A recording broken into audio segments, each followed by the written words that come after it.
Welcome to Bones to Bulk, your source of information on how to gain lean muscle. My name is Brian Parody and I will be your host, and today we are talking about how to increase your lifts in the gym, how to better those PRs and get more out of your lifts.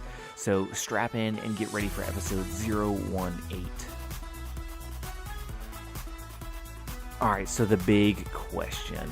How do you increase what you're lifting? How do you get your PRs up? How do you just lift more weight? So before we jump in, I just want to remind you that we do have our complete Bones to Bulk course up. It's got everything you need to know from start to finish, from your complete workouts, videos, everything you need to do nutrition-wise with complete detailed meal plans, recipes, the whole shebang. So head on over to bonestobulk.com. I've also got the link in the show notes, and you can click on that and head on over there as well. Also, we do have our private Facebook group.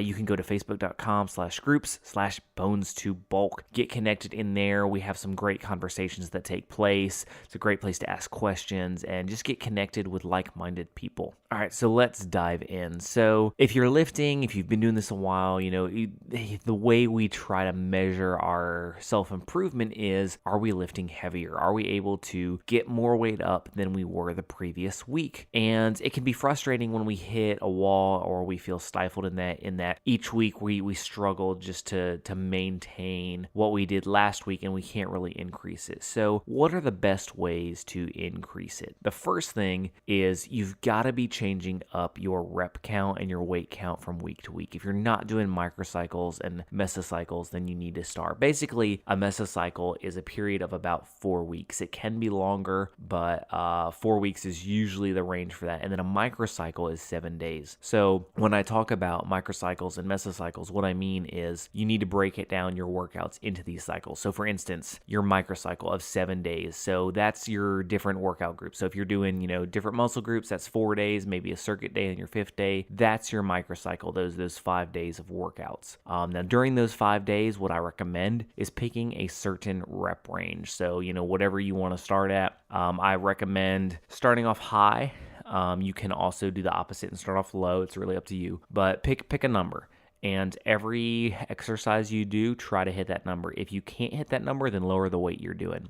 Then the next week, what you're going to do is you're going to either increase or decrease the amount of reps you're doing and change the weight appropriately. So for instance, let's say in week 1, you did 15 reps of a certain amount of weight. And then let's say in week 2, you're cutting it down to 11 reps. So because you're decreasing the amount of reps you're doing on each set, you're going to try to increase the amount of weight. So what you're doing is you're creating confusion for your muscles because your muscles have memory. They get used to what you're throwing at them. Our muscles our bodies in general, they adapt to what we're doing. So if you go in and you do the same rep range and the same, amount of weights each week, you're going to hit that plateau. You're going to just kind of stifle out and not be able to increase. So, each week be changing up your reps, be changing up your weight. And at the end of 4 weeks, kind of repeat the cycle all over. So, I gave the example of starting off with 15, week 2 going to 11, then week 3 maybe dropping it down to 7, and week 4 maybe doing only 4 reps. And by that last week, that week 4, the amount of weight you're doing compared to week 1 when you're doing 15 reps is going to be way higher. And then repeating that cycle. That in itself is going to make you so much stronger. You're going to find after like 8 weeks of this that you're lifting so much heavier than you were before. So if you're not on this cycle already, you need to get on it. All right, what else can we do to increase our personal bests and our lifts? The next thing is freaking just push yourself. We're often capable of so much more than we think. Usually when we think we're at our max, we still have 30-40% in the tank that we could really give and push forward. So don't be dumb. Don't be by yourself in the gym and be trying to get up some insane amount of weight with no one there to help you if you're in a spot. Ask somebody to help you. Hey, can you spot me on this? I have never done this before. There's no shame in that. I did that just the other day. I was going for a new PR and I was like, hey, can you spot me to somebody? So there's no shame in that. Get comfortable with asking people to do that. So don't be stupid about it. You don't want to be caught under a weight because then you're going to really look dumb. It would have been better to ask in the first place. The point is push yourself. Go beyond what you're comfortable with.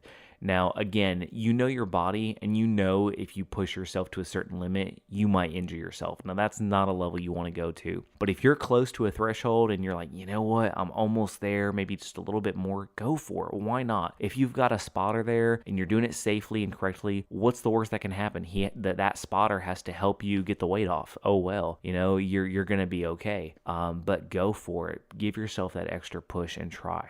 Third way to increase your lifts is your nutrition. I can preach and preach on nutrition all day long because I'm super passionate about it. If your nutrition is not on point, guess what? Your lifting's not going to be on point. And there's several reasons for that. A, if you're eating crap and just eating whatever just to put on weight, you're doing it wrong. You don't want to do that. A, that's not making you healthy on the inside. B, you're going to be sluggish. If you just eat crap food all the time, your body's not getting what it needs for the full amount of energy, which is going to hinder you in the gym. If you're not operating at maximum capacity and don't have all that energy, then you're not going to be able to hit a new PR and get past prior plateaus. So make sure your nutrition is on point. And a great way to make sure it is you need to be eating carbohydrates. Get off this freaking no carb stuff. Like, I don't know who started this, but if you're trying to bulk up and gain muscle mass and increase your lifts, you need to be eating healthy carbs. Now, I'm not saying run out and order a bunch of pizzas. No, what I'm saying is you need quality, whole grain, whole wheat, complex carbohydrates, things like brown rice or quinoa or sweet potatoes,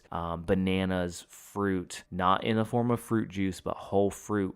That's going to help you so much. Down an apple 45 minutes before your gym workout and see if it doesn't make a difference. Another thing that's going to help you is if you're not taking a pre-workout, you probably should be. Start off slow, maybe not go for the full scoop because it can have some weird effects. You'll get tingling feelings and all kinds of crazy stuff sometimes. But, start off slow, do half a scoop and increase from there. But, that pre-workout can go a long way to help you with your energy in the gym. And also what I like to mix in with my pre-workout is creatine. Now, there are several types of creatine, and there's a lot of creatine's gonna, make you bloat and all this. That's true. There are types of creatine that do that. You want creatine HCl. Creatine is something that is naturally produced in our body. It's an energy source that our cells create. And so what we're doing is we're basically creating more energy by consuming that. So our cells have more energy. So the theory behind it is, if our muscle cells have more energy, we're able to lift more. And it's one of the most proven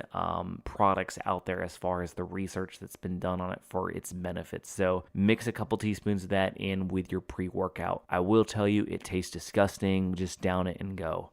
So those are the tips that I recommend for helping you get bigger lifts, getting stronger overall. And that's kind of the whole thing. It's not necessarily just, I hit such and such a number on bench press or, that's awesome and it motivates us. But the real fact behind all that matter is that we're getting stronger. We're gaining more strength. That's the ultimate goal. It's not just to hit a magical number. It's to build our overall strength. I hope you have found this helpful. No matter what anybody has told you, no matter what obstacles you've hit, what plateaus you've hit in the past, people pointing their finger and saying, you can't do this, you'll never make it. Screw all that. You can do this.